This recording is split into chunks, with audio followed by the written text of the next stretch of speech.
Hi everyone, welcome back to my another video. Today I am going to show in this video how to find your registered mobile number in your Aadhaar card. So before going to start the video, if you are not subscribed to my channel, please subscribe. So let's start the video. Guys, if you don't know which number is registered in your Aadhaar card, then you want to find out that number, then I will show you how to see or how to find that number. First of all, you have to open your Chrome browser. Tap on this search, then type here my Aadhaar. Just tap on this Aadhaar official website, scroll down,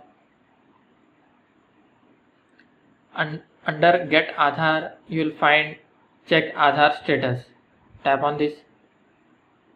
Again you have to scroll down.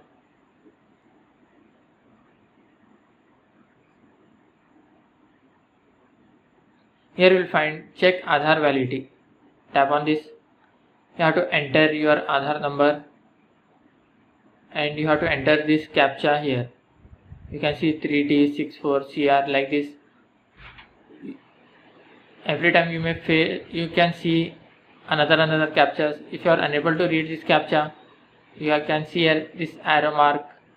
You have to just tap on this. Then this CAPTCHA will be changed. After that you have to tap on proceed. After tapping proceed, you will see this type of screen. Here you can see mobile. You can see last 3 digits of your mobile number. By this you can identify which number is registered in your Aadhaar card. That's it guys. So in this way you can find out which mobile number is registered in your Aadhaar card. Thanks for watching. Hope if you like this video, please like, share and don't forget to subscribe.